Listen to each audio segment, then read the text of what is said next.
My name is Dylan CineMasai Green, and welcome to the Real Notes podcast. I speak with rappers, producers, journalists, and other hip-hop adjacent figures about their relationship with movies, and, if at all, film inspires their craft. My guest this week is California via Philly rapper, producer, and graphic designer Dewey Bryan. We spoke about the Devo documentary on Netflix, Teenage Mutant Ninja Turtles, Good Boy, Point Break, several other 90s movies, his affinity for East Coast and West Coast hip-hop, his career in indie rap, his illustrious graphic design career, especially his work with Anderson Paak, and the creative process behind he and producer Earoh's latest album, Beach Burners. Come fuck with us.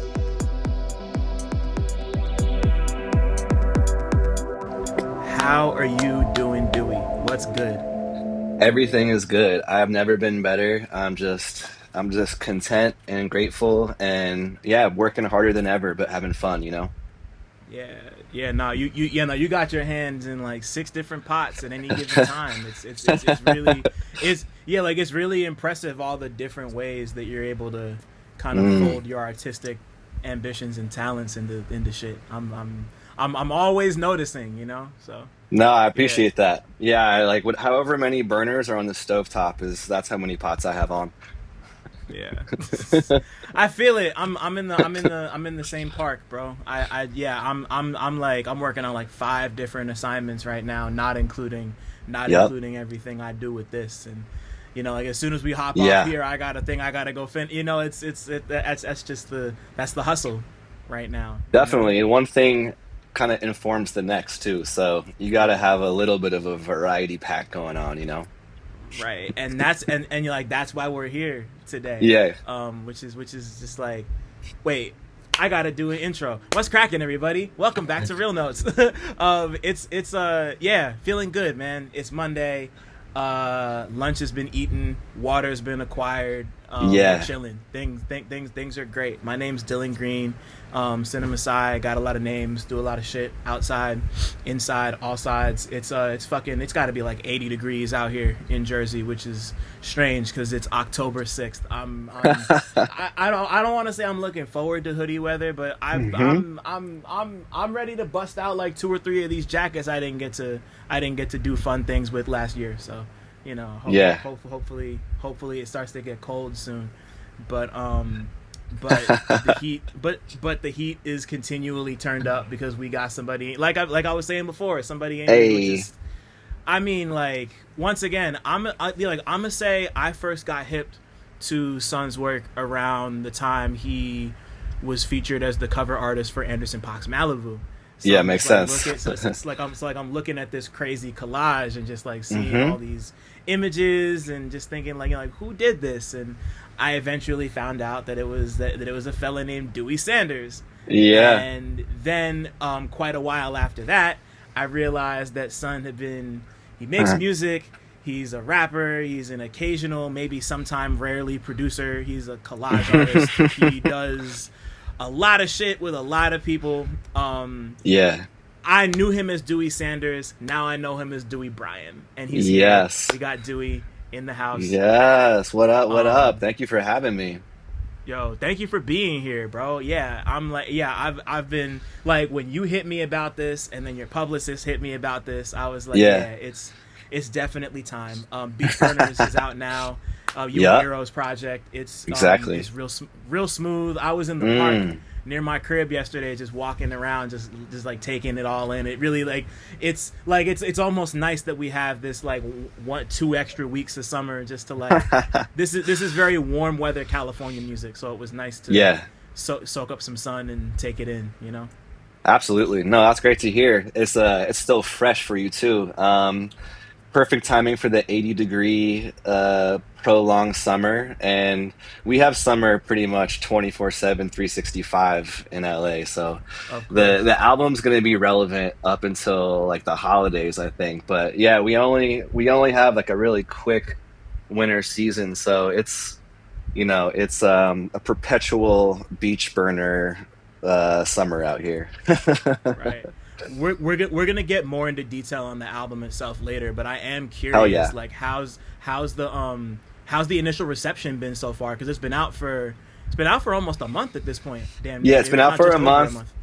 just Yeah. over a month. The feedback has honestly been incredible, a little overwhelming. Just a lot of heroes and people that I champion and hip hop luminaries like hitting me up and just new fans and seeing like just seeing people kind of integrate the songs into their own world and add them to their playlists and kind of just like having fun hearing like what everyone's like favorite track is and stuff. And once the album comes out, like that's the true part of the art for me. It's the interpretation. It's the Yeah. conversation with the people, and this is the fun part for me because we were really holding it close to the chest for like up to a year, getting the rollout all planned out and everything. So now that it's out, it's not only cathartic, but it's a really like big part of the process, just feeling the reception and kind of like experiencing the album through other people's ears and feeling Yeah. like being able to hear it a little bit more objectively at this point.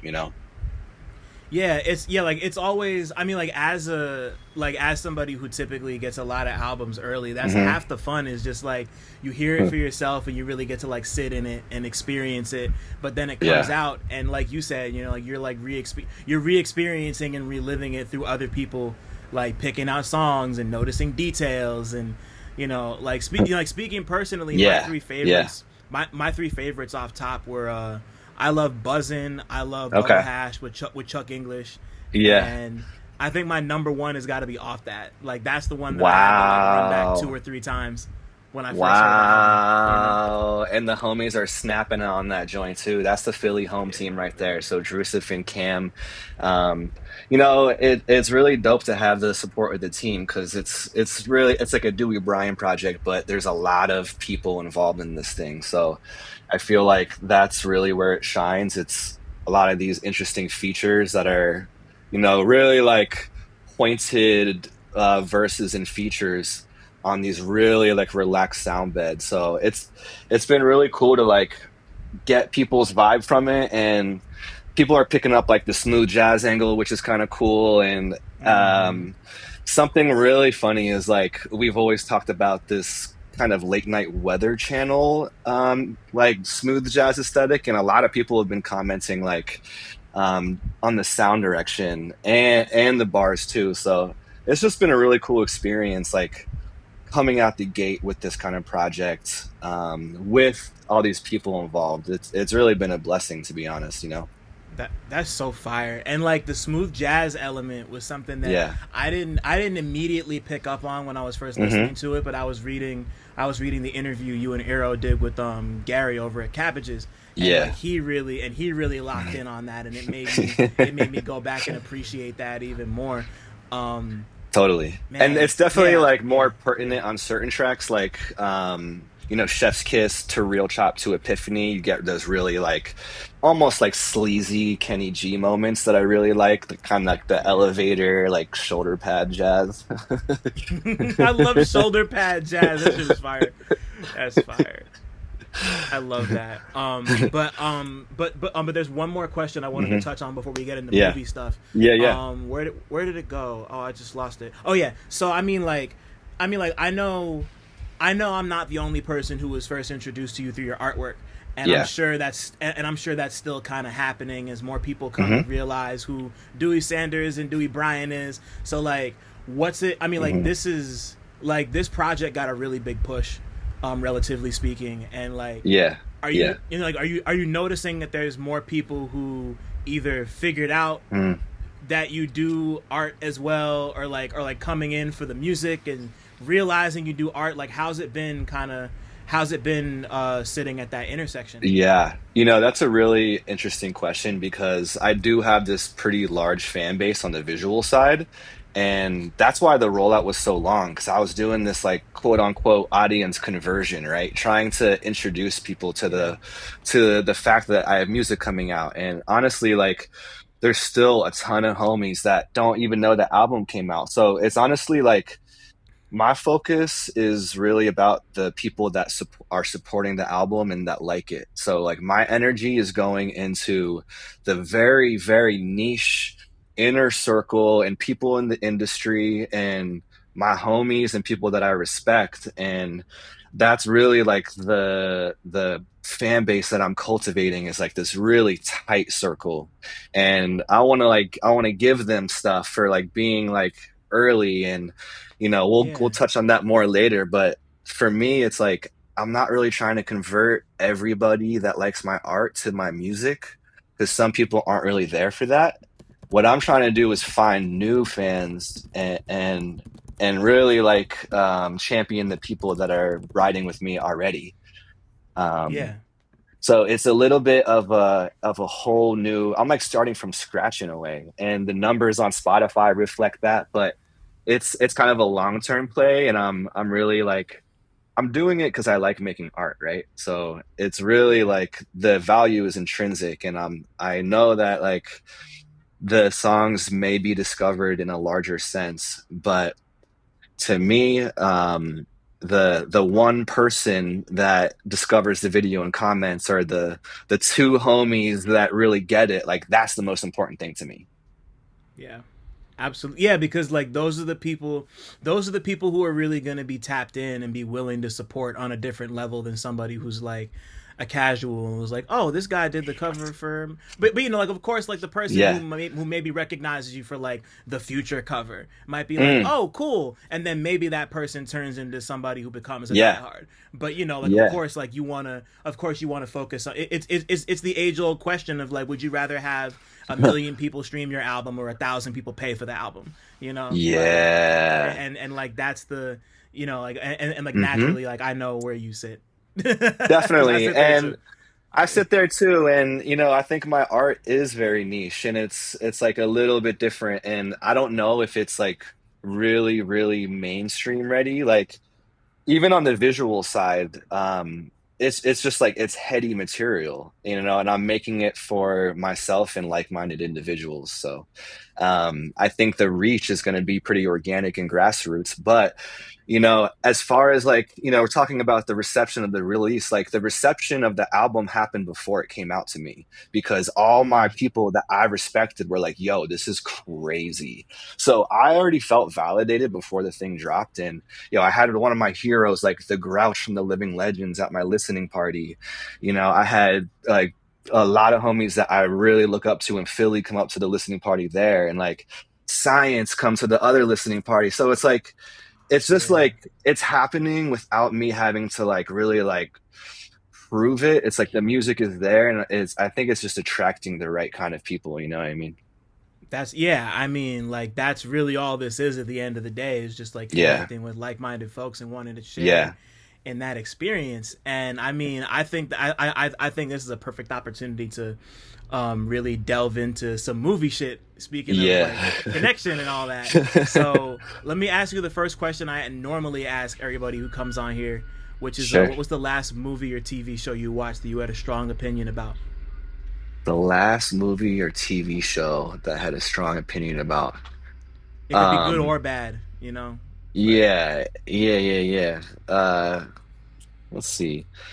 Um, what have I been watching recently? I've been watching a lot of like really, really like weird documentaries on like Netflix and Tubi. But I watched this mm-hmm. documentary on the band Devo that really like influenced me. This was just the I've other been meaning to day. check that shit out. How is it?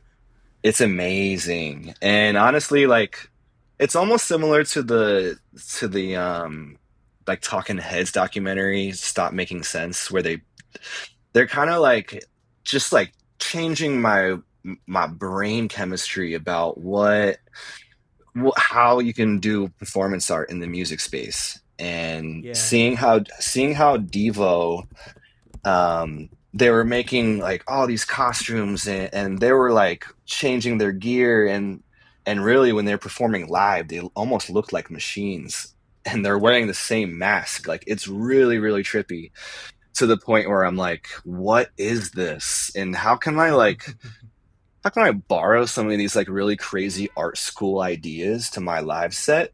Because at the end of the day, it's like, I'm going to be performing these songs, and it's like two turntables and a microphone. But I right. went to art school, and I'm so weird and creative. And I'm like this documentary just like busted open my brain as far as what's possible as far as performance art. And how do you, yeah, how do you like think so far outside the box where people like don't know what's going on, but people that like it are like, yo, this is the best thing ever.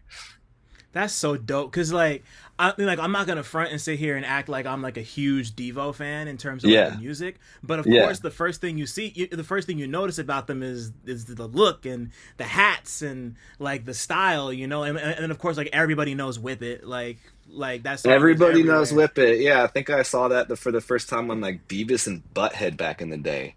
But then you look Yeah, into their history and they came up like almost in the punk scene, like yeah, right after like all these punk bands at CBGBs, and once they got kind of like jumped into that scene, like they kind of blew up. David Bowie wanted to produce their first album, and then he kind of gave them to Brian Eno, you know? Yeah, and then like for me, it extended further because Mark Mothersbaugh is the guy who did the music for Rugrats, and he's done and, like Mm, he's scored and made and done soundtracks for so many different TV shows and movies. And then like okay. realizing that he was a part of Devo, I was like, oh shit! And then that kind of brought like once again, Yeah, I'm not a Devo historian or nothing, but like the visuals and then the Rugrats thing yeah, really led me to kind of and then yeah, I learned even though I haven't peeped the documentary yet, but I did learn recently that they were kind of a part of this like post punk thing, and it's just like so far yeah, removed from just like the general like pop image of like what Devo is or what Devo was, and you just like think about the type of stuff they were making compared to what was happening around them. Like for some reason, I think of yeah, Kraftwerk whenever I think of Devo. It's like yeah. really strange. Like they Totally. like they're just so versatile and so fucking weird. Like they're weird as hell, and Hmm. they just made it they did it their way, and I've always had a Yeah. lot of respect for that. Yeah. And I mean, the weirdness is the thing that stands out, but the Mm-hmm. songs are really good. I mean, these Right. songs are catchy. And if they came out today, if they dropped their album today, they would get like a best new music on Pitchfork. Like this shit's groundbreaking material. That's hard. It's dancey, it's post-punk, it's no wave. Like, they were killing it. Like they were really dope musicians. Yeah, like I always tell myself, like I gotta go do the deep dive on Devo, and it just never happens. But Yeah, maybe this is your now. chance. Yeah, nah, like thank you. Let me like thank you Yeah. for really kicking my brain to do that. Yeah, and Like, we'll have to sidebar after you watch that too, because you're gonna have a oh, lot to easy. say, you know? Yeah, yeah, because like I love I mean like I love a good music documentary. Like a Yeah. handful of them rank as some of my favorite movies ever. Same. And yeah, like I feel like I've been slacking in terms of just like my documentary watching generally. Period. What do you, Yeah. what documentaries you been watching on Tubi? Because like I know I'm up on Tubi. I know they got all the cool shit, but I haven't seen any documentaries on there that were worth my attention. Dude, like just the weirdest stuff. And they honestly have everything, but like I've been catching up on also like just like the 90s movies too from like Spike Lee and shit like Uh that. huh. But like documentary wise, let's see, to be I don't know. I've been actually just been running up like I've been running up all these like almost like 80s like drug movies Ooh, that's fun. like Rush, and there's this Cocaine Cowboys that's like a really bad version with Andy Mm. Warhol in it. Um, so kind of stuff like that, like really sleazy like LA noir stuff. Um, and if you look at my letterboxed, we have like a Beach Burners recommended viewing, and Ooh. it's just kind of like it's Point Break and kind of movies that are in our like cinematic universe. So it's Yeah. honestly like it's not really like cinema. It's like shitty movies that are like funny and kind of like based in LA and a part of the world building that we were doing for Beach Burners. That's So so dope. I had no yeah. idea y'all did that. That's crazy. Like, send me that, please. I need to Yeah. tap in. And we got like Boiler Room and just like classics, you know what I mean? Like swingers and stuff. But you know, Yeah, yeah, yeah. all the movies together, they kind of give you a sense of like what we were living and writing about in the Beach Burners stuff. So You ever yeah. seen Go before? Ye- Speaking of Yeah, that, so yeah, like because that's one of Go the is. ones. I thought That's one so. of the Yeah. ones for sure, dude. Yeah, and then there's a Yeah. crazy movie called Permanent Midnight with Ben Stiller, and he's like this Ooh. like heroin addict screenwriter, and his life is just so chaotic. Then there's like Hurly Burly with Sean Penn, really entertaining, but he's so chaotic, it's like almost hard to watch. You got to like be like ready for him to like an avalanche of dialogue. Um, Right. you know, there's a really funny one with Michael J. Fox that's based in New York. It's like bright lights, bright city, bright lights or something like that. Is Another it one is it is it based off of a book. Bright Lights Big City? I think it's Yeah. called. Yeah, Yeah. yeah, yeah. So that's definitely like that's just kind of the vibe I've been on, like reading these like really like sleazy 80s and 90s books and then watching the movies that kind of came after them. That's so hard. I love. Yeah. Yeah, I love stuff. Yeah, like especially seeing a movie that's based on a book, and even like if you've read the book, you can go and do your comparison contrast Yeah. or kind of reverse engineer the process. The last thing I saw, the last thing I saw was Good Boy, the movie about Oh. the haunted house dog movie. Yeah, I need to watch that. That's going on my list next. It's Was it cool. good? Like I didn't. It was good. I didn't love it, but it because like it's very much like this guy's first direct. It's the first movie he ever directed. Got He it. got it. What's it called? It got picked up by Shudder. They showed it. I think it's South by, and a Okay. couple other. It's been doing the festival circuit the whole summer, but Yeah. like. Like for people who may or may not know, it's a movie about it's about a dog named Indy. He's the Hmm. protagonist. He doesn't talk. He's literally just like your average house pet. His owner is his owner is being followed and possessed by this supernatural presence that follows him to his grandfather's house in Jersey, and the Yeah. whole movie is told from the dog's perspective, like to the point Okay. where every shot is shot from the dog's seeing eye level, and you Oh, never wow. see any of the humans' faces except until the very end you see his owner's face. But Wow. like it's this horror movie told from a dog's perspective. It's a great idea for a movie, Yeah. and like they did a behind the scenes after where they like explain and break down how it was shot, because like they said they shot it over the course of 3 years because the dog doesn't have any formal training. He's literally just his dog. Like it's not like he's like a special like movie animal. Like it's just his pet. Wait, So like what?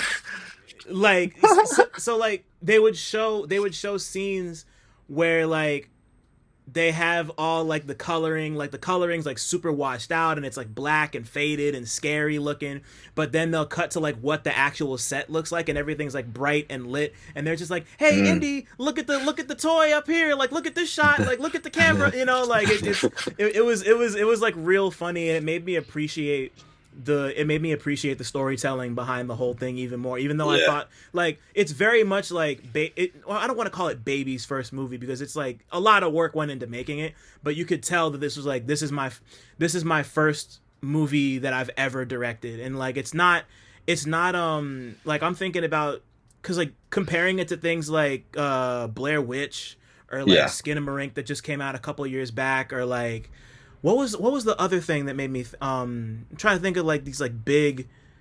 I can't remember. I'm blanking on all the names now. But like it was definitely fun. I think people should go see it just to, let people know that you want more stuff like this and Yeah. like more creative. It's creative and fun and interesting. It's also very sad. So if you're not into sad movies, it's sad. It's real sad. Okay. Well, that's good to know. That's actually good to But know. Yeah. yeah.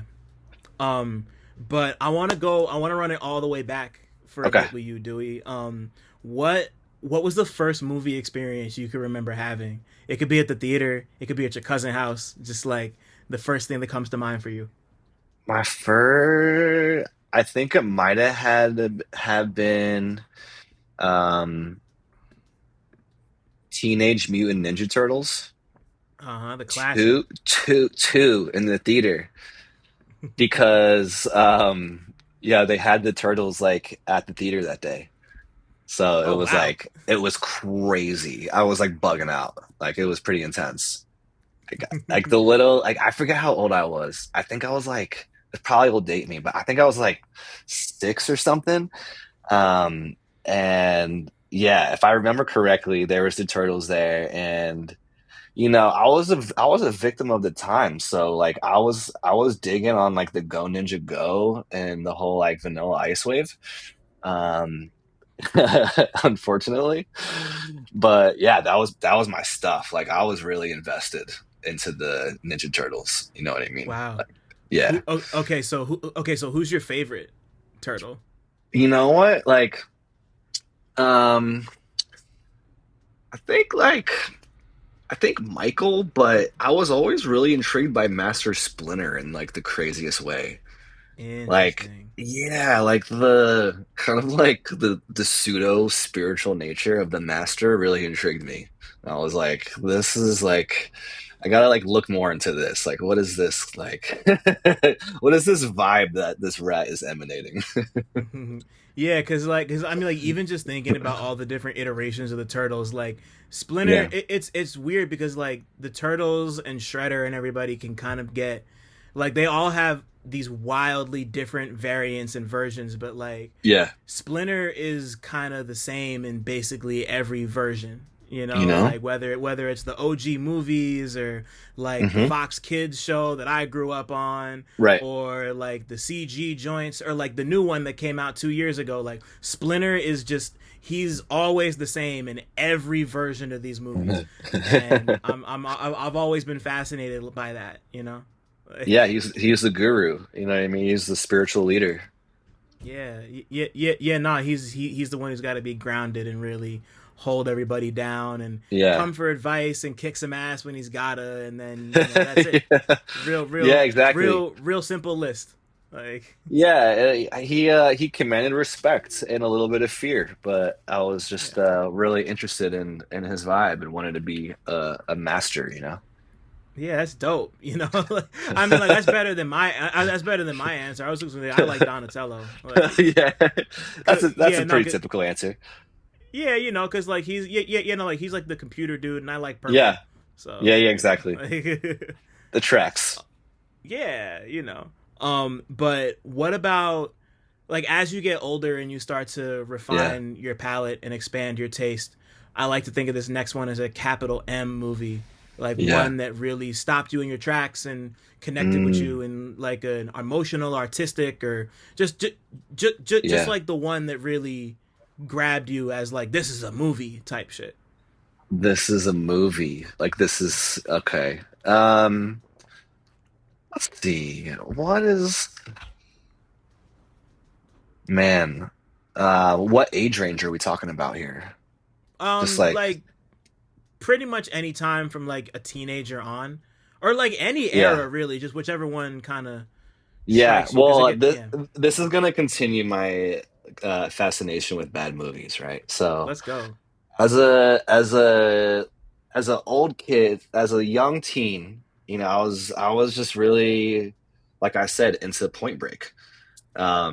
To me, like maybe that started my fascination with California in a way. I'm originally from Florida, so I just like always related to beach culture.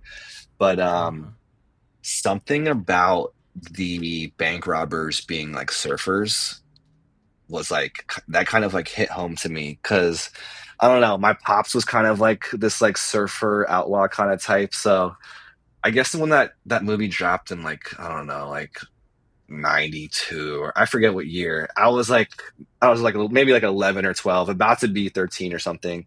And I just thought it was the coolest shit ever. Like the dead presidents, like, they were shredders at night and robbing banks and they were really just doing it to like keep the party going. And um the scene that stuck out to me most was when Keanu Reeves jumped out of the plane without a with no parachute, Yeah. and that whole fight scene in the air was like the coolest thing I ever seen. It just really struck me as you know top notch action movie. you have like Anthony Kiedis as a local surf rat in there in this like surf gang. You have like a really dope like romantic like love triangle going on with Bodhi. Um, and looking back, it's like this is obviously not a good movie, but as a little kid, I was like, okay, like this is cinema. Like this is film. Yeah. Like that's valid because like all that stuff has to start somewhere, Yeah, and like it's plenty of movies that like aren't good movies that like I still look back on really fondly today. And I mean like yeah, that scene that you just mentioned, I feel like that's the scene in Point yeah. Break anyway. Like that's the one that everybody's like, oh yeah, like Keanu fighting in the air. It's like I've only seen the movie a handful of times, but like I know Uh-huh. exactly what you know. Like it's like it just looks cool. And Yeah, sometimes we yeah. gotta step back and remind ourselves that sometimes some shit can just look cool, and it doesn't need to Totally. I'm like obviously there's like meaning and depth everywhere we look, but Yeah, sometimes things can just be tight. It's like that's totally. awesome, you know? Yeah, Like and I mean that and the same yeah, thing for like the movie like Speed. Like it just I'm like just thinking about like the action movies I was obsessed with in the 90s and yeah, my new thing is like kind of going back and rewatching those and just like enjoying like the camp factor and Dennis Hopper kind of like popping up as this like late career villain and not really knowing who Dennis Hopper was as a kid, and then kind of like discovering like how crazy this dude was, and kind of like why it was significant that he was like this spooky villain in Speed. And I don't know, I'm kind of like have a fascination with the 90s and the early 90s and just all of these things kind of coming up with like the early memories of hip hop and these like right, movie experiences and just like even being obsessed with like Jean-Claude Van Damme action movies like Bloodsport and Kickboxer, and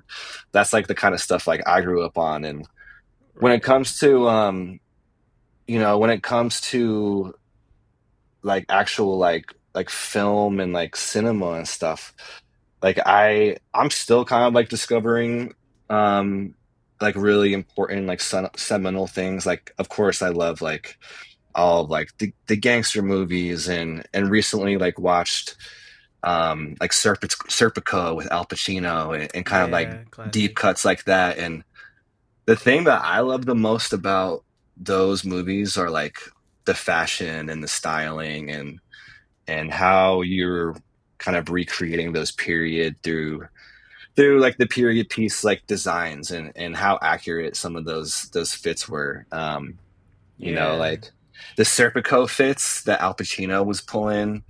Like I love his like fashion journey as this kind of like renegade cop in New York that's bucking against the system, who's like Yeah, he's he was really got dressing in like that era for sure. Yeah, he really was yeah, putting that shit on, bro. And the facial hair and the beards and it's kind of like it was a deep cut for me to discover that. But then like I kind of like latch on to movies like that and kind of like rewatch them a bunch and just really like kind of try to even like recreate some of that swag when it comes to like putting some fits together. Like that's what I pull from those movies. yeah. I mean, like this is a visual medium we're talking Yeah. about, and like that, and you're like that, like that's also something that I've also been caught up in a ton. I was caught up Hmm. in it a lot growing up, and like even more so. Like I just recently rewatched New Jack City, and just like the way Yeah. they were dressing in New Jack City. Like it's like it's just like everything Nino Brown had on. It's like Yeah. it feels so late '80s, but like Yeah. obviously I'm not trying to wear anything that he was wearing now in this, like not because it looks bad, but it's just so era specific that it'd be Yeah. impossible for me to go outside and not have somebody be like, you look like Nino Brown in New Jack City, like which is whatever. But like but being like those, but like fits in movies like Yeah. that and stuff Yeah. like I just watched this joint that my homie Milk put me on to, called Oh Fish yeah. That Save Pittsburgh, Yeah. which is like this crazy basketball movie that I don't know how to explain what it's about. It's Oh, he it's just it's a dropped that it, album called like he flipped that title for the album for the yes, Portland. Okay, that's Yeah, so like tight. I saw that, and I was like, I gotta go watch the movie because I just talked to him first Oh, too. that's fire. And yeah, the movie's great. It's so much fun. But like that's like that happened in like the late '70s, and like the shit Yeah, they're yeah, wearing in that is like it's all like glitzy disco era type shit, yeah, and it's like I don't know. There's always gonna be something about like either growing up in as like a little kid or watching yeah, stuff from like the era right before yours where like yeah, it's like it's hard to call it nostalgia because it's not like that's your time, but you still like you have that frame of reference to be able to like recall it as nostalgia and see it pop up in the way you yeah. dress and move and act now. Like that's just really interesting. Totally. No, that's true. And it's like, it's not our like direct nostalgia, but that is how we understood our like direct past in a way, was those kind of older movies. And um, I got a couple other deep cuts. No, not deep cuts, but after rewatching Boys in the Hood recently, I had to watch Higher Learning. Do you remember that one? Oh, I do remember Higher Learning. Yeah, with And Lawrence you Fishburne's know, awful fucking fake Caribbean accent. Yeah. this movie is so Yeah. bad, and it's so like it's kind of so problematic in the way that it like tries to solve racism in the funniest way. And like Michael Yeah. Rappaport is exactly who he is in real life in that movie.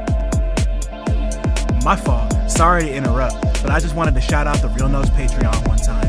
For as little as $5 a month, you get exclusive goodies like video of every interview, 2-day early access to every interview, an invite to the Real Notes Discord server, exclusive access to the Real Talk Movie Night archive, and early pre-sale links for all live events. If you want to give a little more, you get other exclusives like retro 60-second movie reviews and monthly 90-minute workshops with me, where we can discuss whatever creative questions or projects you might have going on. Head over to patreon.com/realnotes. That's REELNOTES to join right now. I repeat, all videos will only be available on the Patreon. Thanks for listening. Shout out to my patrons. Now let's get back to talking. And Right, yeah. I'm just fascinated with Cube in that time period, and like just not only the fashion, but like just the vibe of that era. And it reminded me of being a kid in the early 90s, and the music they were playing, and just the posters in the dorm rooms of those kids. Mm-hmm. And like that was right before my time coming up. And um you know that movie, even though it's so bad, it's a direct reflection of that time period and what Yeah. people thought like they should be saying, and like the messages they should be conveying.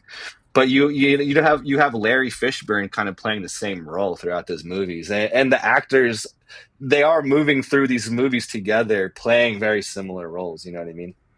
Yeah.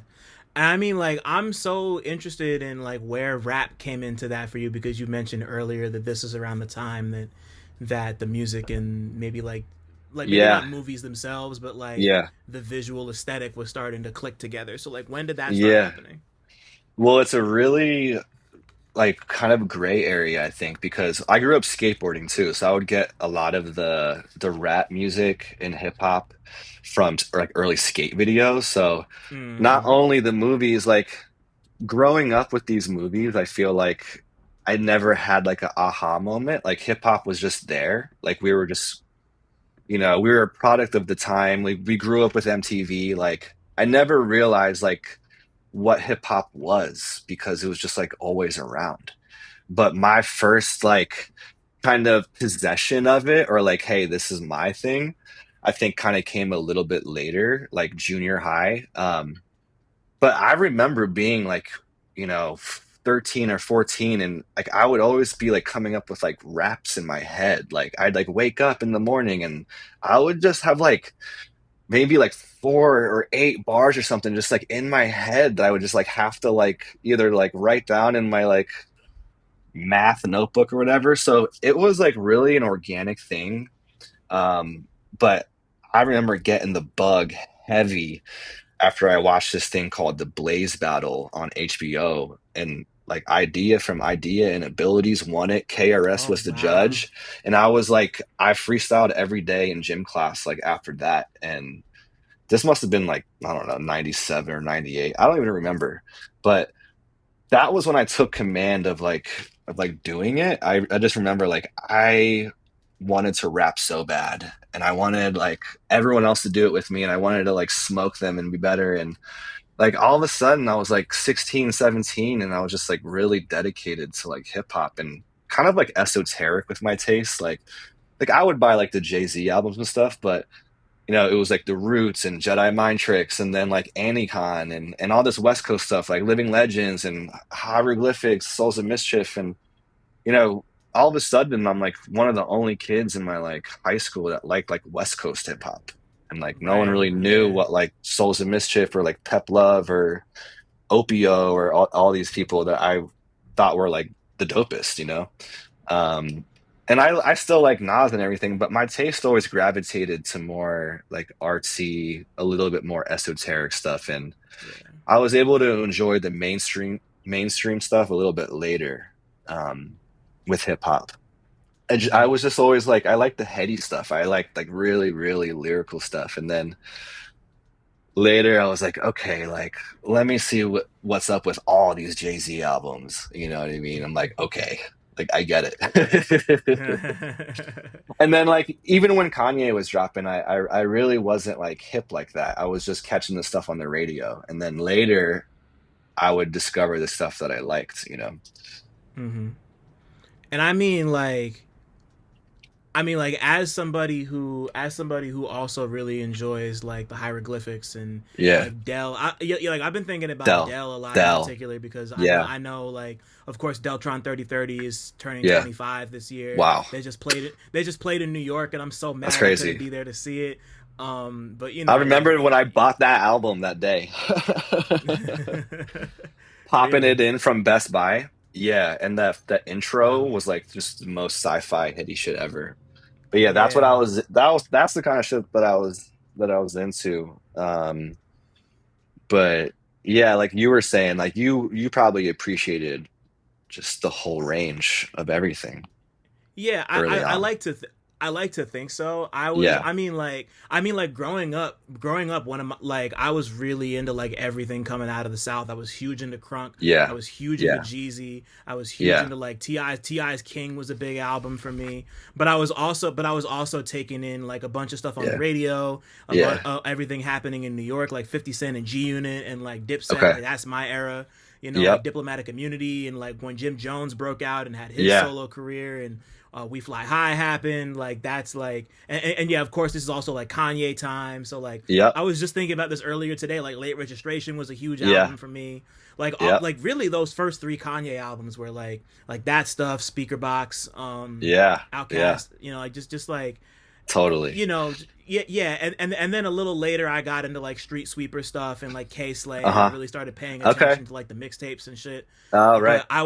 But I was also really into like fucking Illmatic and It Was Written era Nas. I was a huge Yeah. Tribe fan. Like I really Yeah. did like That a was my shit. like around the time I discovered Doom. Like Doom's my Yeah. favorite rapper to this Same. day still. But like Yep. like that was around the time I really started to do like my native tongues digging, and I really started to like I learned about the Jungle Brothers and I learned about Yeah. Red Alert, and then eventually I Yeah. started and then like right before that, like I hear Clint Eastwood by Gorillaz like every other fucking basic human being on planet Earth. That That's the introduces me to Dell one, right? Dell. Yeah. Yeah, yeah, that introduces me to Dell. Then I find Deltron 3030. I find Both Oh, Sides of the crazy. Brain. Like Both Sides of the Brain is Oh, my favorite Dell yeah. That's album. a deep cut. And like, That's a yeah, great like album. No Need for Alarm was a crazy cut. Like I was blessed to have Mm-hmm. friends that knew I liked that stuff and they would find me those albums.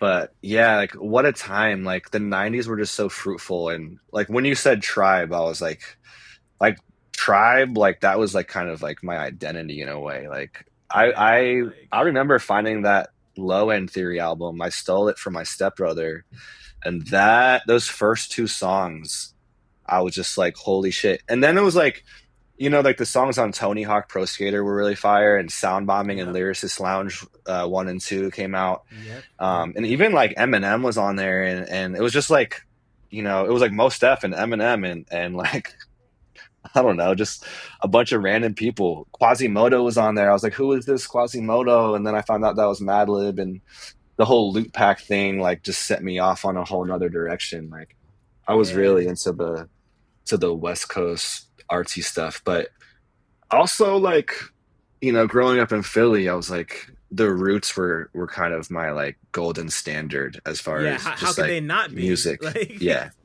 It was just the best. And then Black Thought was right. like the best, one of my favorite rappers of all time, Hmm. Yeah, he's you know? incredible. Like to this, yeah, like to this day, I was Yeah. I don't know, like you just like it's so bizarre.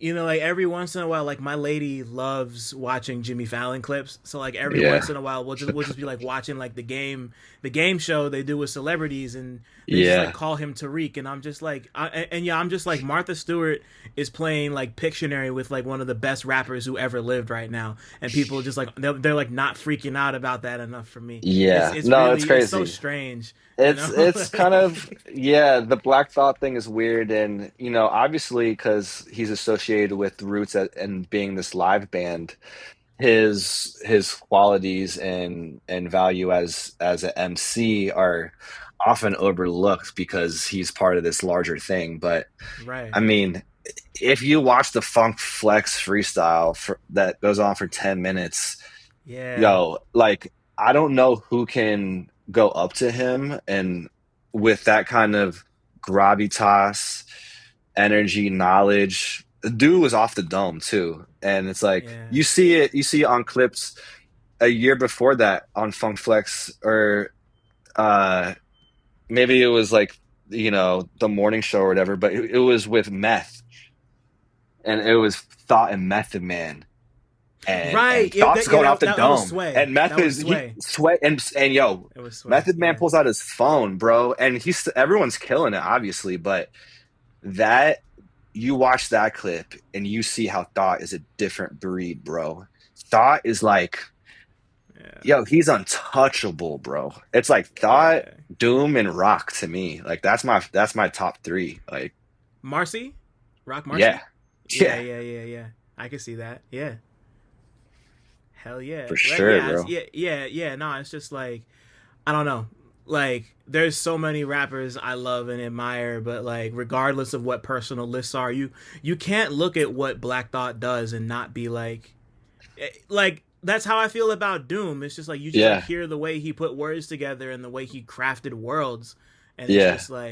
it's just like how can like there will never be another Black Thought. There will never be another Doom. There will never be You another Rock can't, Marcy. no, you can't touch it Like these are like because luminaries. Like exactly, bro. And it's, they're carrying a lineage as well. But when an artist of those magnitudes has that kind of momentum, so when you're a genius and you're working at that kind of momentum and you're putting out all that quality, you're untouchable because you're already moving at a crazy speed. So it's not like you can replicate anything because it's like their greatness is proven by like the breadth and the depth of the work, and it's so untouchable because they were able to create at this high level because they kept going and kept going and kept going, and it's really hard to do, to be that yeah. consistent on a really high level for decades at a time. Right. It's like I can imagine it's exhausting, um Well, not if you enjoy like it. I mean, yeah, no, of course. Just yeah, like not if you enjoy it, but it's just like yeah, just really you just like standing back and like looking at that. I don't Yeah, I don't want to dwell too much yeah, longer because I have other questions, but like yeah, I've been thinking about this a lot because um I've been thinking about Prodigy a lot. He's one of my yeah. favorite rappers. I love Same. Prodigy. I've been a huge fan of his like Yep. as long as I can remember, Oh, he's really. one of But the like, best. Yep. yeah, but like I just reviewed, or at by the time this comes out, I'll have reviewed the new Mobb Deep album for Pitchfork, and Yep. so like it's like listening to that, I've just been thinking to myself like even because like that album is cool, especially as far as like posthumous albums go, Okay. but just like listening to Prodigy and his voice, and just like hear like he's still they're kind of there's nothing like innovative and super fresh about the album, but Yeah. P and Havoc sound so good rapping next to each other. And Yeah. even though they're just kind of doing the greatest hits thing, it's Yeah. still very much like they sound so good. You know, like just in the sense of Yeah, like bro. So they've I heard the single. I can only speak yo, on the first single, and it's yeah, amazing. yeah. Like, yo, That's one of the best songs on the album too. Yeah. P sounds so good that I was like, okay, like I'm actually excited for this. And I think just like as a Prodigy fan, like you're gonna be excited about it to hear his voice, you know what I mean? And Yeah. um yo, he's like he is one of the greatest. And when you read his autobiography, Which is amazing. I just read it for the first time this year. if Prodigy is not on your top 10, you're fucking tripping, bro. He's Like crazy, man. Like crazy.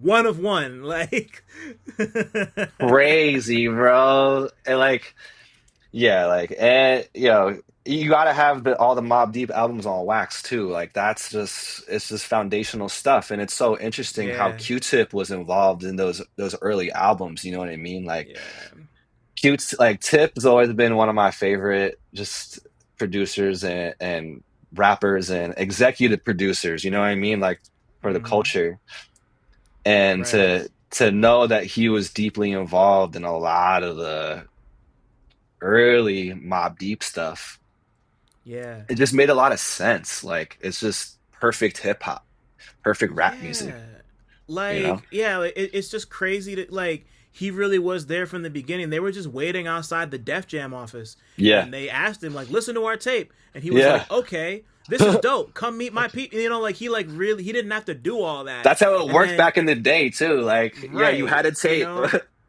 Right, like and then like he helps put the infamous together. Drink Away Yeah. the Pain happens, and like Yeah. once again, I could sit here and like yeah like Yeah. Q-Tip's like to me like when I think of like rapper producers like Q-Tip's Yep. my number one, Yeah. and it's it always makes me kind of sad that people Same. people don't overlook him, but he doesn't feel as it's crazy to say this considering like Yeah. who he is and what he's accomplished, but he feels underrated. Well, Like it's people the don't same talk thing about with him the way thought they should. within the roots. Like Like, it's yeah, because Tribe is such a big force that it overshadows his individuality in a way. Same thing with thought in the roots. It's like right, right, right, you don't think of the individuals as much as the band, you know what I mean?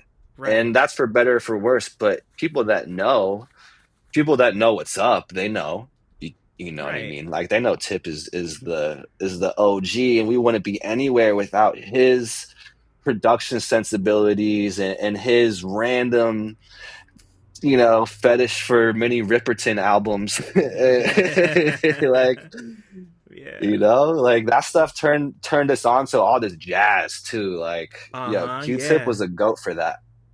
Truly. Yeah, like he didn't even see the future. He just understood that this shit's he says it on Low End. Yeah, Like everything yeah, moves in cycles. It's all like yeah, 20 it's all like 20-year cycles and like everything old is new again. He just knew that universal truth.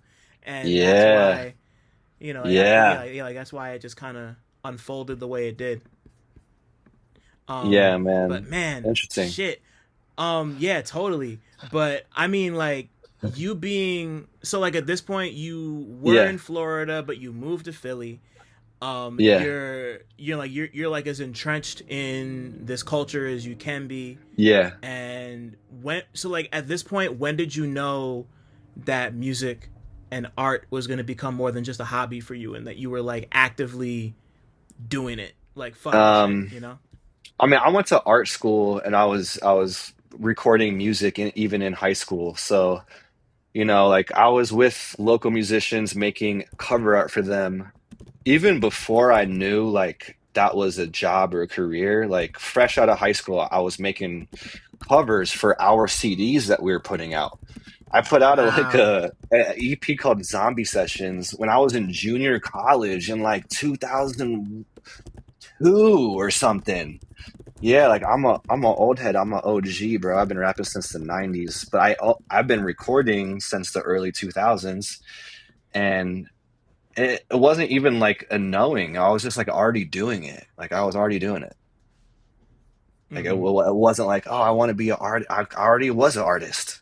You know what I mean? Like, Yeah, and then yeah, after yeah. art school, like I knew that's what the path was. I wasn't going to deviate from there. I was running up my portfolio to New York, and I was still recording. I put out my first album in 2008 called Memories of the Future under an alias called Unless. Unless, yeah, And MC Unless, yeah. and fun fact, that was produced by Zach Maring, who is siblings with Natalie Maring, who goes by Wise Blood, and she's a giant indie artist. Mm-hmm. Giant. Like she's fucking huge. They come from a musical family. I've been making music like with him forever. And then I got kind of jumped into the Philly crew. So that's when I met Rick Frederick from The Roots and Fabian Achilles, and they were performing together and engineering at Larry Gold's The Roots studio when I moved in with them. So all of a sudden, after college, I'm in this Philly scene, changing my name. I was, I was Dewey Decibel for a long time, and Right. we were we were rocking shows in Philly. I was associated with the Wrecking Crew.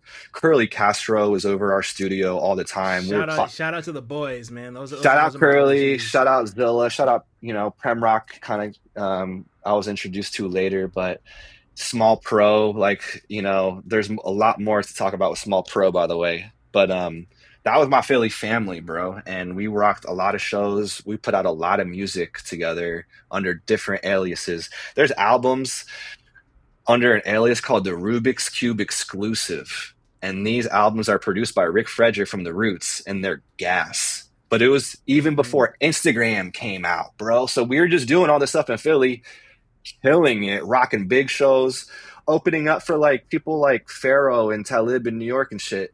Um, and that was a sturdy scene. The block parties were fun. I give it up to my Philly family. I learned a lot from those dudes. I was just a young scrap, but there's a lot of videos from that time. There's a video called like High on Art that was like it was a really well produced, production, and it informed a lot of my visual styles and just like taste as a creative before I really became the artist that people know me as. So I did a Right. whole career as a rapper before I started working with Anderson, and then Right. shelved my album and really focused on art for like quite a while. Man. So I mean like where do I even want to go with that? I I mean know that like was a lot. so I mean you've mentioned and you made music under at least three different aliases like Yeah. like what I mean I guess with the like with those first three eras and then showing up as Dewey Bryan, Yeah. like what do each of those eras Yeah. represent for you as a creative and how did they kind of feel Oh. or like fill into what you do as Dewey Bryan? Yeah, like the Dewey Decibel thing was kind of like during like the swag era. Like everyone was wearing tight jeans and shit and like kind Uh-huh. of into like indie rock and Bloghouse and Yeah. I was really into like the cool kids and stuff like that. So that's kind of why Chuck being on the album is a big deal. Um so Dewey Decibel was really like the young hipster version of Dewey, and Dewey Bryan is this more seasoned person that I became when I moved out to LA, and the experience of 8 years out here, what that does to somebody and how it kind of it rounded the East Coast ethos a bit, and it also informed some new directions in my artistry and rediscovering music out here and making music with my Philly team still, but with new inspiration and things to be informed by. Um, the Dewey Bryant thing it's post Anderson Malibu. It's me wanting to do the artist thing. It's like, hey, like I'm not just doing art for other people. Like I'm actually an artist, and I'm making music again because this type of music doesn't exist exactly how I want to hear it. I love lifestyle rap. I love Currency. I love Larry June and Alchemist. Yeah, I listen yeah, to that yeah, shit all yeah. day long, but I have a very particular version of that that I think I want to express. And I've been rapping for so long, like you can tell by just reading the lyrics of the verses. It's like, okay, like this is not some new endeavor. Like these Right. are, I'm rapping with Blue. Like these are, it's different. You know what I mean? Like Yeah. we're here now. And that's what Dewey Bryan is. It's like, it's more authentic. It's literally just me. It's my government name minus my last name, Right. similar to like I don't know, like Anderson and Kendrick kind of use their real names but flip them, and I was just like, what's my like version of that or whatever? But yeah, it's me, and it's like the higher version. It's like what is like I always used to think like your rapper self is like the superhero version of yourself, or like Yeah. kind of the qualities amplified of your personality or a few facets of your personality magnified. So Dewey Bryan is like almost this coastline outlaw type of personality. Like I call LA Edge City, and like we're running it up almost like Hunter S. Thompson type shit. And that's what I wanted to put into the album. Like I'm saying crazy stuff, but it's over smooth jazz, and I'm saying it kind of slick. So it doesn't really like sound like it's popping out or it's cutting through, but I'm having a lot of fun, and I'm taking a lot of liberties too with the writing, and a lot of it's fun, and it's braggadocio, and it's just it's hip hop, but it's Yeah. literally the album I always wanted to make, and I found like sounds that I was like I can like really unravel my verses over these sounds, and not fight Right. with the beat. And I just finished Questlove's Hip Hop is History, and he's talking about how Jay Z needs certain beats. So, because Jay Z's presence is so big, it's like you can't be fighting over the beat. Like the beat's gonna, you have to realize what kind of production that works well for you. And Right. when I discovered some of the drumless aesthetic, I was like, I can really like um, do what I have to do a little easier because the rapping is so percussive in a way. Yeah. And I mean, like, what was it about the stuff that Earoh was making that Yeah. really drew you to him and made you want to like make a whole album together? Yeah. Yeah, well, like I always liked when like Rick Ross would like rap over like luxurious beats instead of like real hard shit. Like Mm-hmm. I felt like he would always skate on those really like beautiful textures. Same thing with like, someone like Rock Marciano. Like I really liked how Rock would like almost have like a love song, like real sweet production, but speaking crazy over it. And that was kind of like the direction I was like, I like the twinkles, I like the real pretty sounds, and I liked a little bit of the G funk, and some jazzy nature. But yeah, it was these like kind of like cold sounds done in like a warm way that made me feel like I was a little kid in South Florida again, like listening to AM radio. And a lot of these factors were maybe perceptual or unconscious, but he was tapping into something that I always wanted to hear. And I always liked smooth jazz. And even though it became really corny because, you know, it just kind of got watered down, but like Grover Washington was always super dope to me. I was like, how can we Mm-hmm. like rap to this, you know? So Yeah. that, yeah.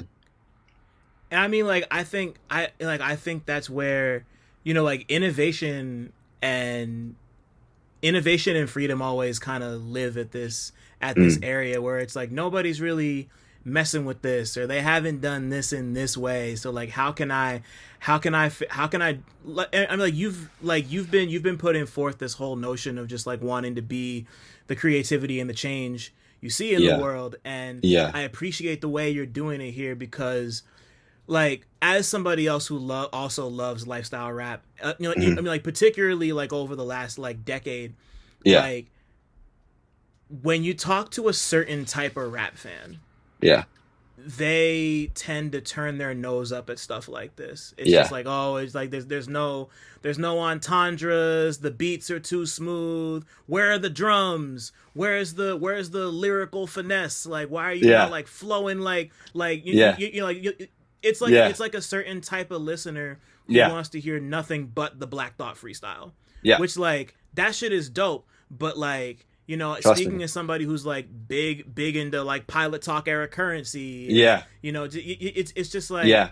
people don't want to see the art and the technicality and the finesse in something. Like, somebody on Yeah. that type of time I've really been into lately is this dude from Philly named, I'm sure you know him, FOHDH Matthew. He just put out a project on Backwoods, Oh, with oh, with word. That sounds awesome. No, I'm actually not hip. I gotta check that. so I mean, like, Thank you. I Yeah. wasn't, no doubt, no doubt, I wasn't familiar with Son until I heard that Yeah. album. But like, I'm a big Wino Willie fan, love his beats, I Yeah. think he's great. But Yeah. like, but just the way, like, Matthew's just, he's just kicking real shit and just talking about like life and Yeah. living and clothes and occasionally moving drugs, as one Yeah. does. And like, Exactly. like, seeing that pop up on a label like Backwoods, that's so known for a very specific type of abstract lyricism, was really Yeah. dope to me. Like, Yeah. not just because I know Woods pretty well and I know that he likes all that type of shit, but Hmm. like, I'm saying all of this to say that like, you are very much a person who's like a fan of these specific strains of hip hop, but Hmm. you're making lifestyle music and you're really putting on for this Yeah. form that I feel like doesn't get the respect it deserves, as just Yeah. like, this is as notable and interesting and cool and fresh Yeah. as people busting down like 32s over the One Blood remix. I don't know, whatever. But Yeah. And yo, like, bro, I actually like, I know exactly what you're saying, and I think like there is definitely a layer of saccharine sweetness on this thing, right? But in all fairness, I think it's a little bit of like a fishing rod technique where if you actually sit with it and listen, there are the entendres. yeah, There's triple entendres. There's quadruple entendres. There's a lot of mellow stuff, but I'm not hitting you over the head. I'm not right, enunciating. I'm not yelling out a punchline. These are kind of like raps that I feel like will age a little bit better without all the punchline heavy stuff. And in all fairness, like I think that when a listener sits down and tries to rap some of the stuff that I'm rapping, it's going to prove to be pretty difficult. right. Yeah. I don't want to say that anything you're doing here is like simple or easily replicable. It's just like, people don't give that type of stuff that type of detailed Yeah. listening and ear and care, because it's just like, oh, like, Yeah. it's just like it's like, oh, he's just talking about like the Stussy bucket, like, who gives a fuck, like, that's Yeah. that's like, Facts. that's just like, that's the approach that so many people tend to come to this type of stuff Yeah. with. And it Yeah. makes me happy to see you be like, no, like, this shit is flavor. Like, Yeah. Yeah. we're doing this in a cool way, Yeah. if you care to come and tap in, Yeah. like, yeah, for Nah, sure. that's facts. Nah, I was so excited for this chat because, we've been talking over the years and just on some mutual respect stuff. But yeah, I love the writing and just like I trust your ear, and it was cool to like just hear your take and understanding inherently of like what we're trying to do, and how it's like it's almost a Trojan horse in a way. It's like Yeah, it's like this really pretty course. But if you want to spend some time with it, like your favorite track, what is that, off that?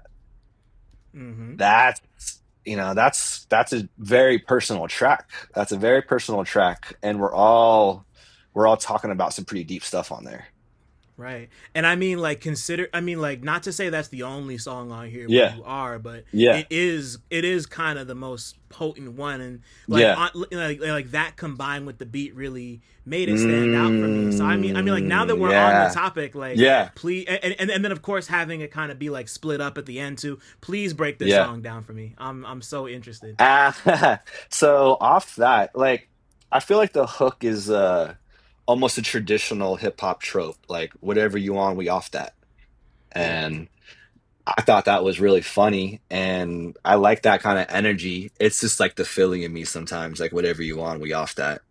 But I was pointing it towards myself in that case, so it's like whatever I was on that wasn't working, like I'm off that. So, you know, leading up to the album, there were just a lot of parties and a lot of years of having a lot of fun, and you know, not like I regret any of it, but there was just a lot of West Coast exploits, and you know, drinking and parties and drugs and substances. And right before I started recording the Beach Burners album, I went like Cali sober, which is I stopped drinking, but I still like smoke hella weed. But that's kind of what the off that thing was about, like my last like crazy go around in fucking Cabo San Lucas with with the fucking homies. And yeah, we ran it up, and it was fun, but it was too much, you know what I mean? It was like excessive, and it was like just like called the plug from the rubble. Like that was like the last line on my verse on there. And Mm. that was just like being in Mexico and like literally calling the plug again. And it was just like no good was like coming out of that kind of like lifestyle. And it was fun and everything. But um the album is almost a testament to like just being off that, and just like focusing on like priorities, and yeah, recording music instead of going out all the time, you know? Yeah. Yeah, nah, like yeah, just you kind of come into the realization like I've lived enough. I can go make this song about this shit now and not cuz like that's like like that's a whole other trope of like I got Yeah. to go out and live life to come Yeah, back and yeah, have shit yeah. to like especially as a lifestyle rapper, Yeah. like 100%. that's like 50% of what that is. You got to have stuff to talk about. You have But, to.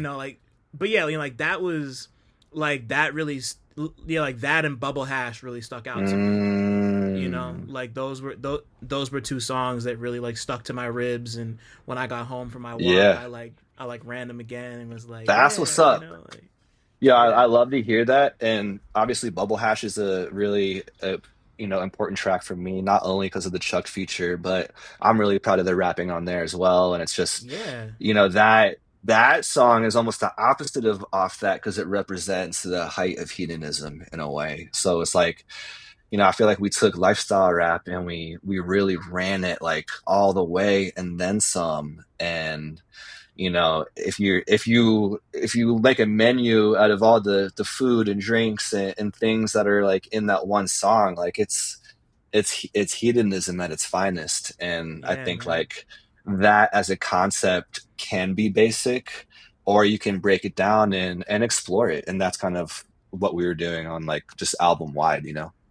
Yeah, and yeah, like that's why, like that's part of the reason why I think this album really stuck with me the way it has, because Mm, I mean, like, I don't know, like once again, I feel like generally people don't give this type of rap music the like the once over and the really like let me sit in this and think yeah, about it yeah, the way yeah, just like it yep, really just comes down to learning like when to approach certain types of music in certain types of ways if you're gonna do it, like you mm, can't you can't approach an Hmm. album like this the way you'd approach like one of like the Black Thought and Danger Mouse album. Like Yeah. y'all are doing two different things in two different ways. You know, Yeah. it's not like it's not fair. You know, like Yeah. you can like them, you can like Yeah. them or dislike them or whatever, but you have to acknowledge like y'all are But doing two different things. the craziest thing about this is I was literally bumping that Danger Mouse Black Thought album while we're recording the Beach Burners album. So it's like Right. everything Yeah. is connected in a way, you Right. know. Everything Of is course. connected. And then there's like the whole roots backstory with like my story too. So it Hmm. is funny like to draw like really wide comparisons, but yeah, like everything is part of the lineage, and I 100% come from like this mid 2000s Philadelphia roots wave. Rick, my producer, he mixed and mastered Beach Burners, by the way. He produced 4 or 5 songs on How I Got Over, a bunch of the joints that Blue was on, by the way. And Hmm. that is just like another reason why we had to call it back and complete the circle. Right. And I mean, like just thinking about the way you've talked out your story, and like you've really been around for like you've experienced and participated in so many different iterations of left to center, indie, alternative, underground, whatever it's got Yep. 80 million names, but like Yeah. whatever that is, you've Yeah. been a part of this in so many different ways for such a long time. And Hmm. it's really, and like I can imagine that you had like just like what's it like being where you are now in 2025, seeing how indie, alternative, underground, whatever rap has evolved, and the ways people consume, Yeah.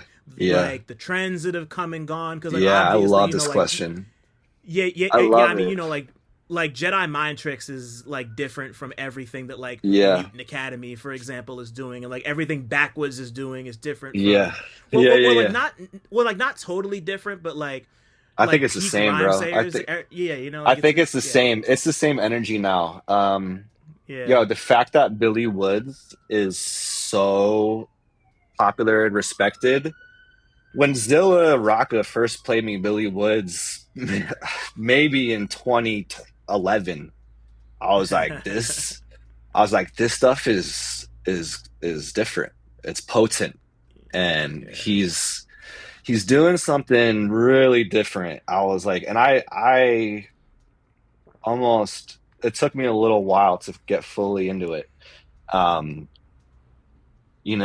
but I feel like hip hop is so healthy because you have someone like Earl Sweatshirt that comes from Hmm. the Odd Future clique, and then meets someone like Mike like a decade ago, and you feel and hear what that did to Earl, first of all, and how like I feel like Mike's popularity makes me realize that hip hop is in a good place.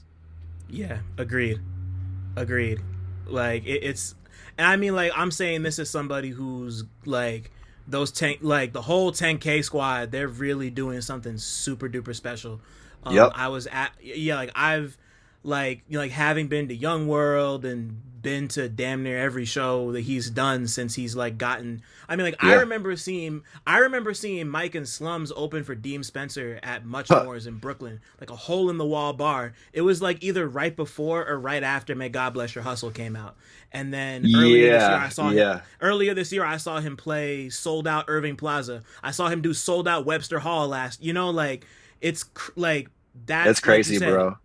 indication that like this shit is healthy, and like Earl can put out a Yes. project to put somebody like Yes. Theravada on it, and Yes. Sage obviously Navy Blue, Yeah. him being attached to this in so many different ways, And like those people represent a whole movement behind them. It's like you have, Logi from Philly doing tracks with shout out to Theravada. Logi, And brother Logi's on the Logi. Humidor on Beach Burners too. It's Yes, like, he is. Yep. like my ears, like these guys have been killing it for a long time, but it's just the features on that album show you like the different time periods I've been listening and who I'm looking out for. And Logi's just the homie to begin with, Yeah. but you look at people like, Earl and Mike, and then you start to listen to people like Young Morpheus, and you're like, Shout out wait, to like Morph. Young Morpheus is actually like one of the best. It's He's one of the so dope, bro. best. So dope. Project with Alexander Spit. Shout out to Spit.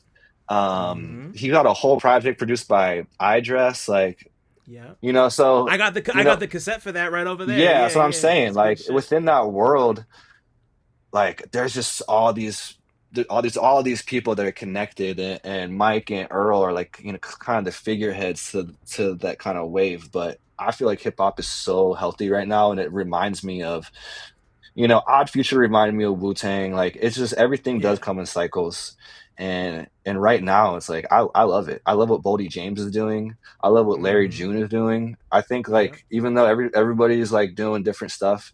I mean, the Freddie Gibbs album was ridiculous. I think Mm-hmm. Enchiladas maybe the track of Enchilada's the year. incredible. Incredible song, bro. That's the track of the year for me. I mean, I think they finally got Anderson on the right beat for the Alfredo stuff, and Yeah. everything really coagulated on. I feel like that's. I feel like that track alone makes Alfredo 2 my favorite, and they're both like classic albums to me. Yeah, I mean, as somebody who prefers Alfredo 1 to 2, Ensalada is undeniably fucking crazy. I Crazy. like I run it back all the time. Like, part of me had wanted to go see their show just so I could hear that one live and then leave, You because like can you can I've seen Gibbs feel 80 billion times. Yeah, you can feel the emotion Yeah, in it, and it's that AP touch, bro. Like, and that's what I love yeah, about Anderson. Like, I was a fan before I started working with dude, and when he comes on a track, like it's an Anderson Paak song. yeah, You know what I mean? It's his yeah. song now, and I love it, and I feel like, speaking of like movements in hip hop or whatever, like. I firmly believe that Anderson Paak kind of started this whole movement, and you can hear it in R&B when you listen to artists like Jane Hancock, who just dropped a project on Death Row. You heard it, right? Mm-hmm. This I project haven't heard is, all of it, but yeah, bro. No, no, no. Listen to the entire thing, because I yo, guess promise. what? AP executive produced it, bro. It sounds like it. It sounds like an Anderson Paak project. Wow. His sound is everywhere. And it's building on the Silk Sonic sound. They brought that to Mariah. And yo, Anderson reminds me of Quincy these days, bro. Like Yeah. I don't even know if we're getting another Anderson Paak Beach album. Like I feel like he is like almost just executive producing his sound and pushing that Right. like on a bigger level. And that's not even getting into No Worries. I was No, like when I tell you I've been waiting for them to tour since Suede came out. And then they yeah, finally came to New York 2 weeks ago, and me and the homie Kyle, shout out to Kyle if he's listening. We went to that show, and like I was on cloud nine for an hour and a half, and just like yup, seeing him and Knowledge do their thing in person, and just like the way he could hold down a crowd like that, and like knowing that he went from Silk Sonic and having this like huge, I mean, he's still obviously a huge artist, but like he was so fucking everywhere like when he first like exploded, and then for him to come back to No Worries and be yeah, playing these like slightly smaller venues, but like yeah, that New York show was sold out. That was of packed. course, Like I could of barely course, move, like, and like people, like yeah, bro. you could tell people have been waiting like me forever for this, and Well, just it's like funny, bro, because like they won a Grammy from that album. they did. But Yep. in the same regard, when I talk about Anderson to some people, they're like, "Oh, like when's he dropping another album?" And I'm like, I gotta stop myself from getting angry because I'm like, "Yo, did you hear the No Worries album that won a MF and Grammy?" Like Shit is that's ridiculous, bro. that's his last album. Like you're waiting for an Anderson Paak album, listen to the No Worries album. It's the best music out. Like what are Yeah. we doing? Yeah, it's like I feel comfortable saying that like when me and my partner first started dating, like Yes Lord came out, and like Uh-huh. that CD never left her car. We played Uh-uh. it all the time, front to back, no Yeah, skips, like every song word for word, like and bro. then Yeah. and then for the second one to come out, and like when I was still writing at Pitchfork in like a really crazy way, Yeah. like I reviewed that, and Yeah. I remember when they announced it, I was like, I hit my editor like, that one's mine, I'm taking Yeah. that, like fuck you, like I'm Of writing this, course. like Of I course. need to, and like it felt, I felt so like just being able to sit there and listen to it early and take it in, and I don't know, man. Like yeah, like No Worries is so important to me. Knowledge and Anderson Yeah, are same. important to me by themselves. I mean, yeah, of course, but like No Worries was such a, I don't know. It's like, as somebody who loves rap and loves R&B, like Hmm. it's just it like it's literally just somebody singing over beats. Like Oh, it's so good. it couldn't be more brass It's tacks, so like found elements, yeah. like Yeah, and on the same regard, like the music that No Worries is making sounds like the music they're sampling. right, yeah, like From Here's Especially the like, first album. yeah, Like man. those, like, yo, he sounds like, man, it is some lowrider soul music.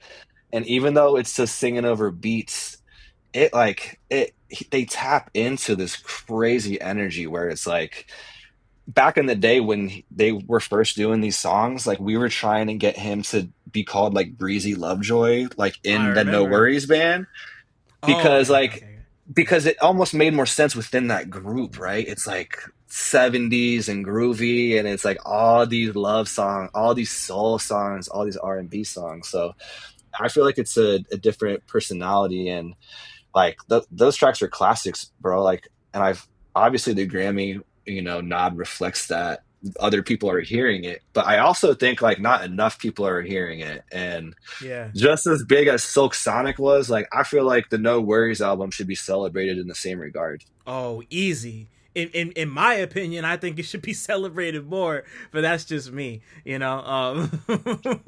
Yeah, like that. It's like, I remember the first time I played Malibu for my dad, and he told me that Anderson sounded like Joe Tex, because like he's Oh, like, because you know, like dad's like older, but like it's just like he was like, he sounds like Joe Tex, and just being able to like pick that out immediately, and kind of, yeah, yeah, he's always made music that skews kind of vintage but is also yep, very timeless. It's like, you really don't get many artists like that ever, yeah, like, yeah, so it's, but I mean, like, now that we're here, because I had wanted to ask about this before, but I'm yeah, glad we saved it. I'm glad we saved it until after we yeah, got to really dig deep on y'all shit.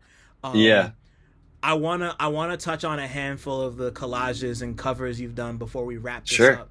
And the first naturally needs to be Malibu. Like, when did y'all first connect and meet, and like, Yeah, where did the idea to bring this kind of beachfront, I'm at the yeah, like beachfront, I'm in a top hat and a blazer but with no pants on, and like, yeah. just break that cover Crazy. down for me, Oh please. man, yeah. I mean, when you describe the cover, it just sounds like a mess on paper. Like, how is this going to happen? All the best When I look collages at do, you know, like when I look at the cover, I kind of like now I think of like Monty Python. Like, do you remember those like oh, of course, yeah, collages back in those videos? But yeah. the actual cover came about through a pretty long process of creative direction. It was a team effort.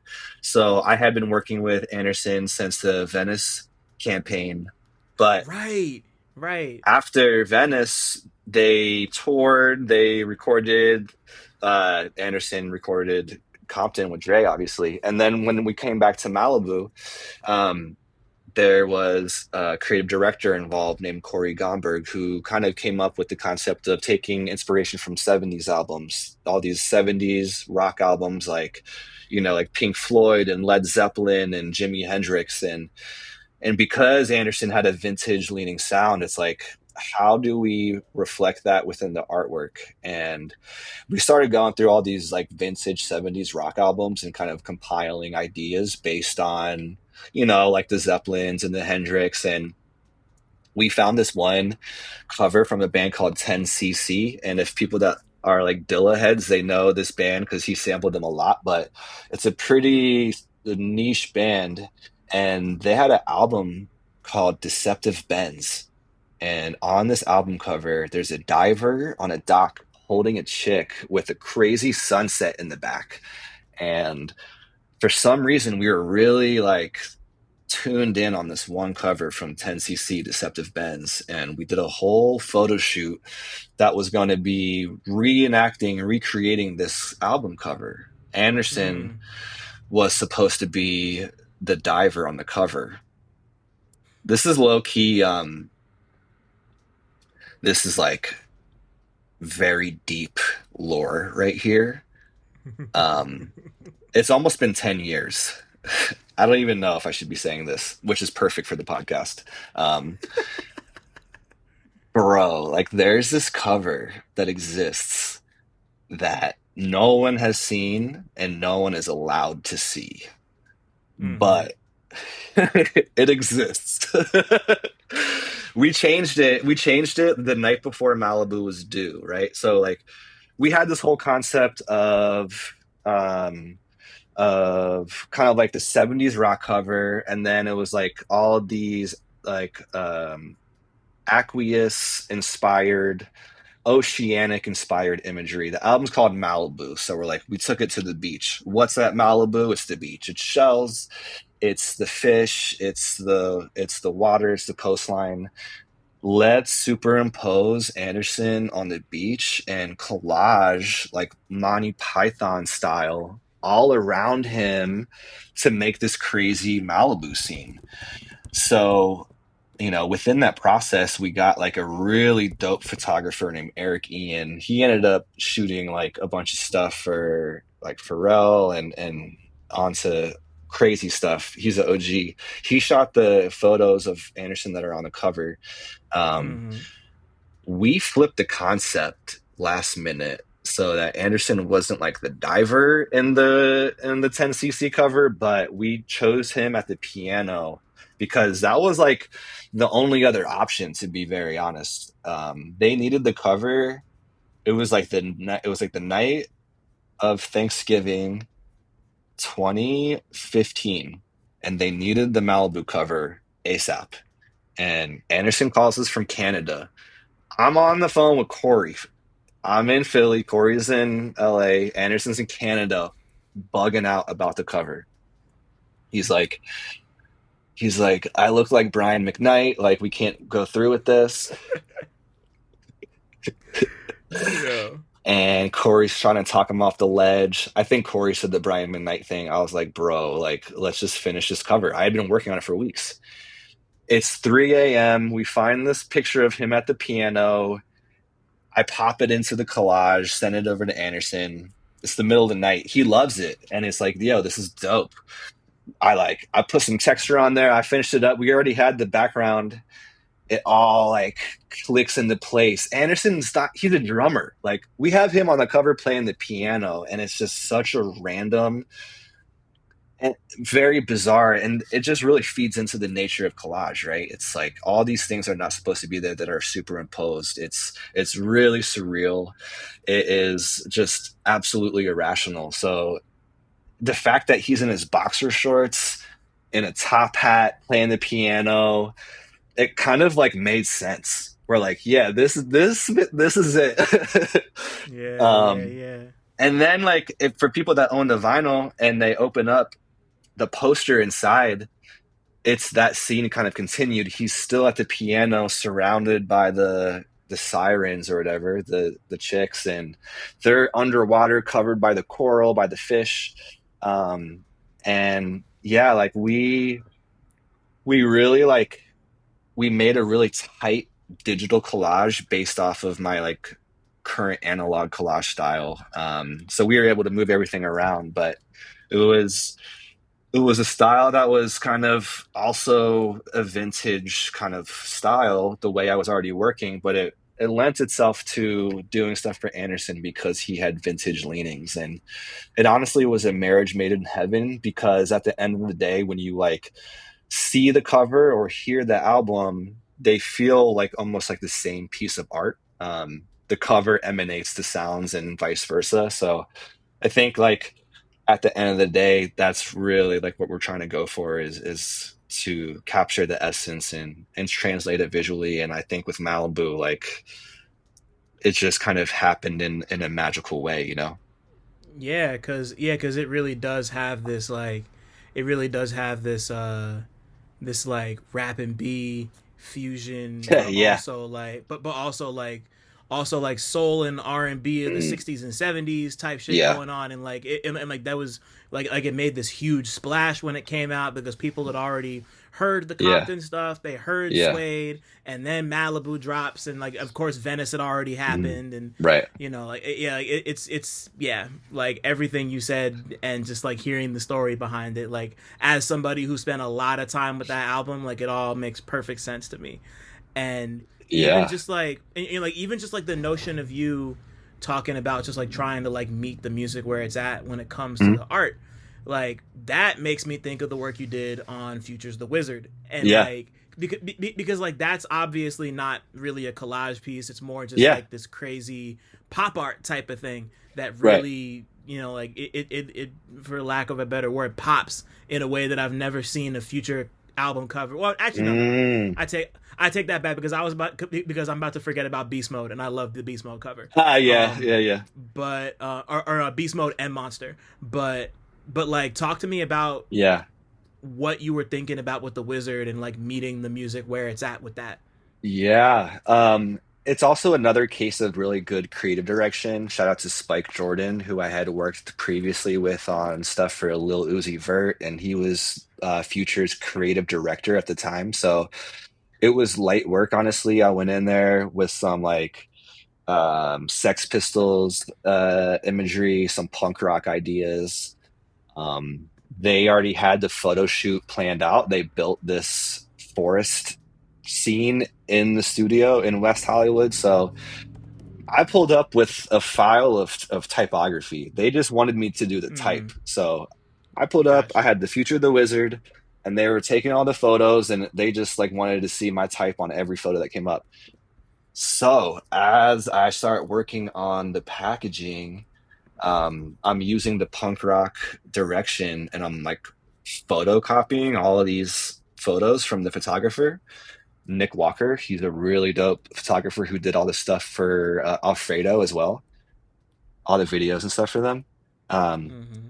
I'm just butchering these photos on the photocopy machine. Like Mm. I'm like, let's do a punk rock zine for Future. Like, how sick would that be? Spike Jordan is like this is the direction. Like, just go crazy. I'm just like making it look shitty. Like, I'm fucking everything up. And they loved it. They're like, we want this aesthetic for the cover.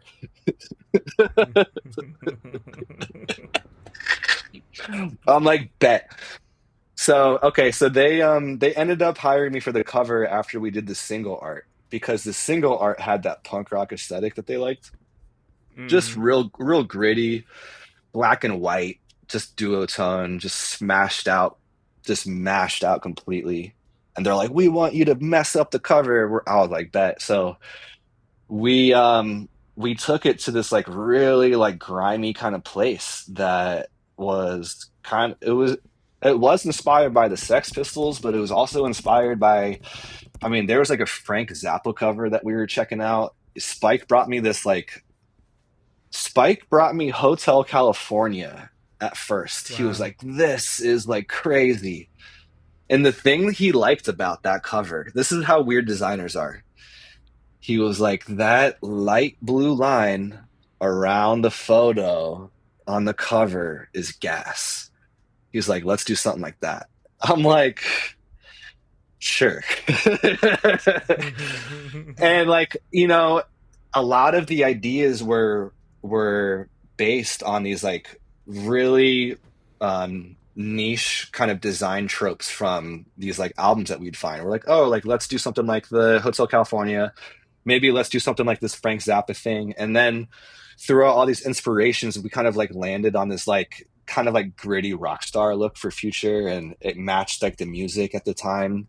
Um, and honestly, like I'm probably biased, but I think it's one of my favorite Future projects just because. it encapsulates all of his styles and previous work before into one album. And I feel like it's like a going away album in a sense where it's like this is like the last album of this chapter. Hmm. I can see that, and it's something that I like. Like I liked the album when it came out, but it wasn't my favorite thing Future had ever made. I didn't revisit it a Yeah. ton until pretty recently because I Yeah. got a couple homies who like swear by that one, Yeah. Yeah. Yeah. and like I get that now, you know. Yeah. And I think it took me hearing his last couple to really kind of understand like how much of a gear shift like the Yeah. wizard turned out to be in that sense. So that Yeah. And they put like out like a that, yeah. yeah. They did a documentary with the release of The Wizard. I don't know if you saw it, but it was called like literally the story of the Wizard. I don't think I got the chance. And No. it's on Apple Music, but I really if you're a Future fan, you just got to check it out. Word. I could do that. So Yeah, that was also a definitely. part of the thing. Like, I got sucked up into this whole campaign with them because they were releasing the documentary at the time too. So while we're doing the album, I'm also working on the art for the documentary. And although it looks the same, like it was like a really kind of giant moment for Future. And Right. yeah, that was my summer album this summer. I was just like, yeah, The Wizard is super gas. Yeah, shit is crazy. Yeah. And then the last one that comes to mind for me, it's actually sitting over your head to your right. The Life is Beautiful cover with Chains, Alchemist, and Larry. Oh yeah, Um, yeah, yeah. yeah, no, Yeah. Wait. Um, Life is Beautiful? Which one? This one? no, the other one, over there, yeah, that one is that not Life is Beautiful over there? The Oh one to no. the right, the This right, one? the one up there, that one, is that not it? No, it's just a random surf poster. But Oh, my fault. I thought the it does it does look like that. I actually know exactly what you're talking about now. No, that's I hilarious. no, I wish I did that. I think like I'm overdue for a cover with Larry and Al. So hopefully we can make that happen. Yeah. I'm boys with Larry's photographer. We have actually talked about doing a cover for Larry. I think that's going to happen hopefully soon. They, speaking of like branding, like Larry has a really tight brand, and obviously, if you've followed his releases, all of his covers are him by his cars. So it's Yeah. hard to kind of break out of that. But I've done some Larry June collages with his homie, his photographer homie, Rip Miggs, Matt Miggs, super dope photographer. So I think like we'll end up doing something in the future. And Larry's hit me up about a couple pieces before too, so it's probably bound to happen. Yeah, I hope so because I mean just like considering where the music's at and everything yeah, Yeah. like Well, I want it to just get makes I all want the to get sense. Larry on a track too. I'm like, let's do everything. Yeah, might as well, like, fuck it, why not? Why not?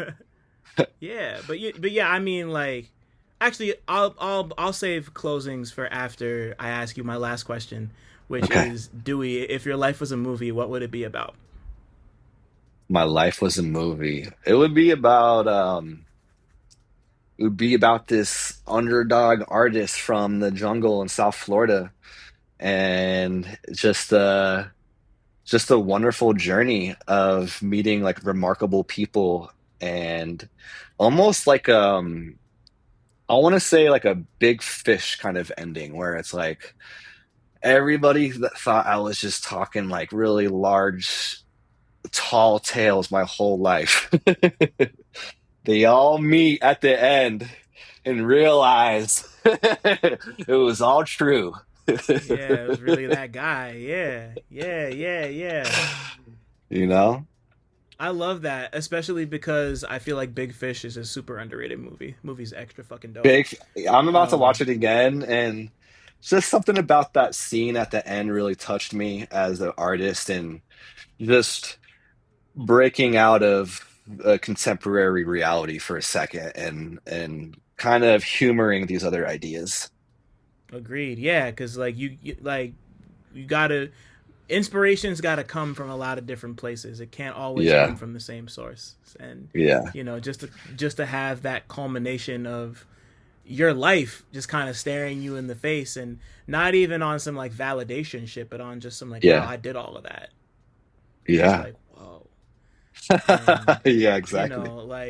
like this is like, a, thank you for coming to do this. Oh, This was 100. fucking crazy good. But like, once again, I mean, like, you were talking about like mutual respect earlier, and like Yeah. it couldn't be more mutual on this end. Like, just seeing what you've done as an artist and as a musician, and knowing as much about your history Thank you. as I do. Yeah, like Thank I've you. been a fan forever, and I'm so happy to see you kind of, I'm happy to see you back in the musician chair, and like actually like just doing shit that makes you feel good, and like you're just doing it Yeah. and finding people, finding like Yeah. minds. Like, that's, it just makes me happy to see. I'm just always happy to see good, interesting, thoughtful, fun people win. So thank you for That's that, man. what's up. Oh, no, that Yeah. means the world. No, thank you so much for having me on.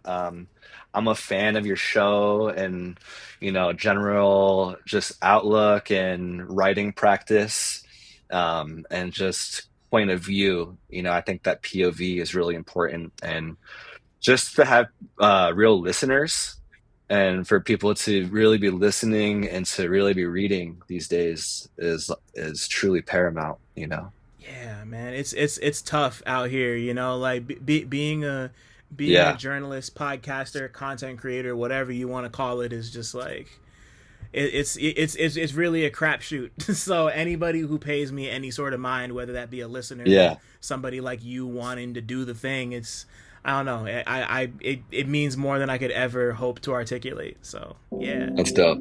Yeah, that's really dope. yeah, man. Uh, Alrighty. Thanks for listening. Shout out to y'all for making it this far. And shout out to all the black people listening too, because y'all really impeccable. Don't forget to like, subscribe, and tell a friend to come through next time. 1.